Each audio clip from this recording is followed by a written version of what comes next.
उनको बोलने दीजिए, उनको भी बोलने दीजिए, उनको भी बोलने। महंत जी बोल रहे थे कि गर्भगृह में रामलला की प्राण प्रतिष्ठा हो जाएगी, मंदिर बनता रहेगा। मैडम आप भी जानती हैं, रामलला हो या कोई भी देवता होता है, उसकी जो है एक दिनचर्या होती है, उसका आरती का, उसके जो है विश्राम का, दरवाजा बंद होता है, वो विश्राम भी करते हैं।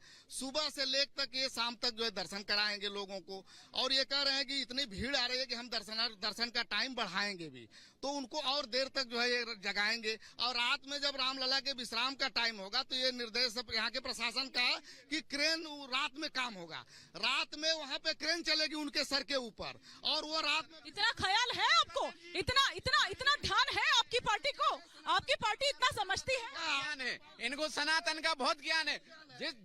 जिस प्रकार से पूरे सनातन को इन लोगों ने बदनाम किया है, और उसी सनातन को आज ज्ञान दे रहे हैं कि हमारे राम प्रभु का कितने बजे दरवाजा खुलेगा, कितने बजे दर्शन होंगे ना, ये लोग बताएंगे। उनकी व्याख्या करते हैं अपनी सुविधा अनुसार।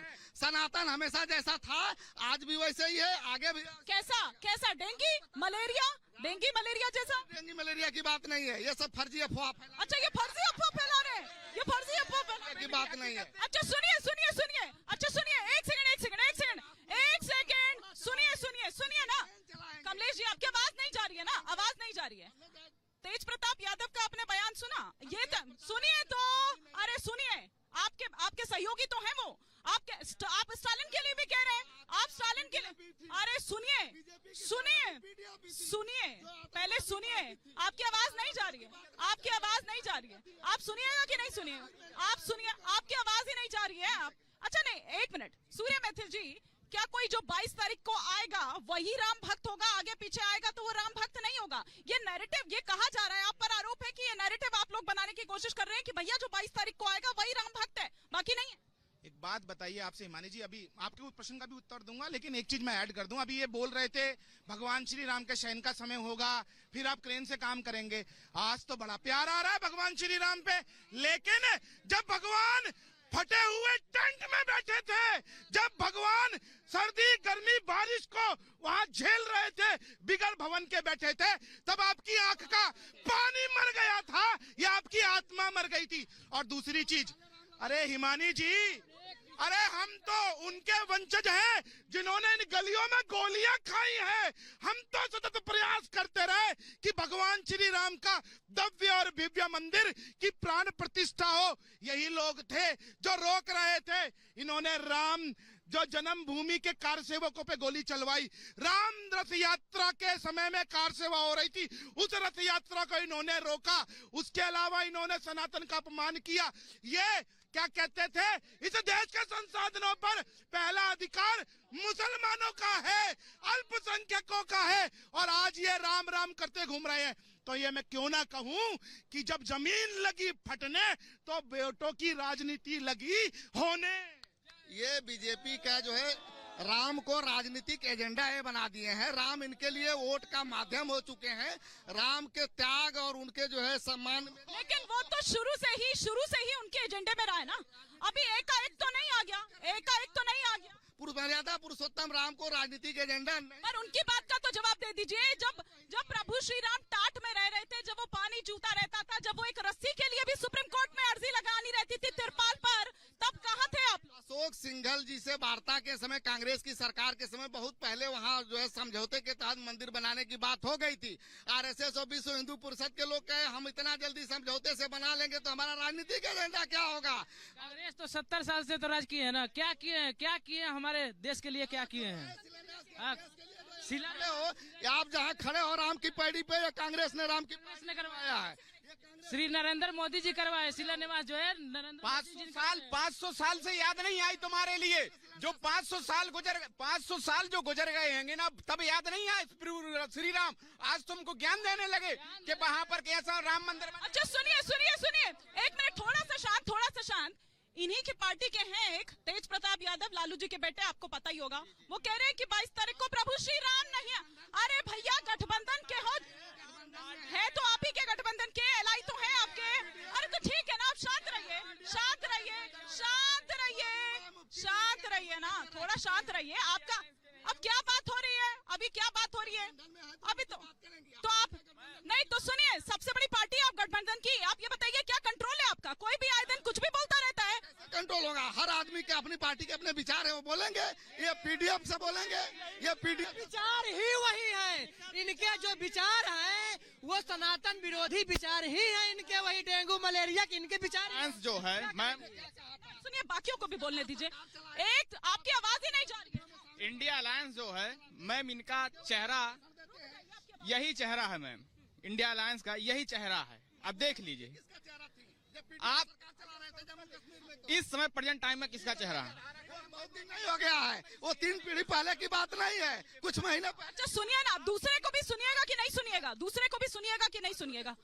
नहीं सुन रहे ना आप नहीं सुन। एक तरफा की क्या बात है? आप सुन लीजिए, जरा सुन लीजिए। अभी तो आपने पूरी भी नहीं करने दी। आप कांग्रेस के प्रवक्ता हैं तो आप 22 तारीख को मान रहे हैं राहुल गांधी आएंगे? 22 तारीख को आने में क्या हर्ज है? 22 तारीख को प्रधानमंत्री जी ने आप 22 तारीख को आने में क्या हर्ज है? आपको पूछ रहे हैं। प्रधानमंत्री जी ने कहा कि 22 तारीख को यहाँ बहुत ज्यादा भीड़ न बढ़ाया जाए, केवल हम 7,000 लोगों को। एक मिनट 7,000 VIP में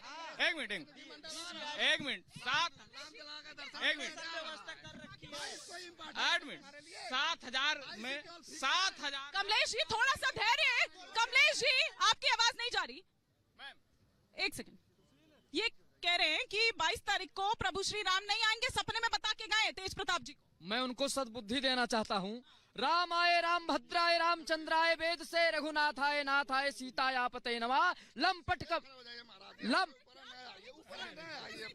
आराम से खड़े हो जाइए। लंपट कपटी कुटिल विशेषी सपने हो संत सभा नहीं देखी। जो लंपट है, जो कपटी है, जो कुटिल है, उसको संत सभा राम सभा अच्छा नहीं लग रहा है। रामराज बैठे त्रिलोका हर्षित भय गए सब शोका। 500 वर्षों के बाद भगवान श्री राम लड़ा अपने सिंहासन पे विराजमान होने वाले हैं, तो क्यों विरोधी बन रहे हो? मैं पूछना चाहता हूँ, ये विपक्षों से राम का विरोधी क्यों बन रहे हो? राम का विरोधी बनने से कल्याण नहीं है। राम के चरणों में आते तो तुमको सद्बुद्धि मिल जाती। जिस प्रकार भारत के माननीय प्रधानमंत्री जी राम के सेवक बन करके राम जी को अगर प्रकट कर रहे हैं तो तुमको क्या तकलीफ है? क्योंकि हरि व्यापक सर्वस समाना प्रेम ते होय प्रकट में जाना। करने वाले बन गए। हाँ प्रकट करते हैं। मानस में लिखा हुआ है, मानस में लिखा हरि व्यापक सर्वस समाना प्रेम ते होय प्रकट में जाना। राम व्यापक है, कोई भी प्रकट कर सकता है। नरेंद्र मोदी जी प्रकट करेंगे। ठीक है। देखिए आपने तेज प्रताप जी के विषय में बताया ना, एक रामायण जी में चौपाई है, वो मैं बता देता हूँ। शिव द्रोही मम भगत कहावा, सोनर सपने हूँ मोही ना पावा।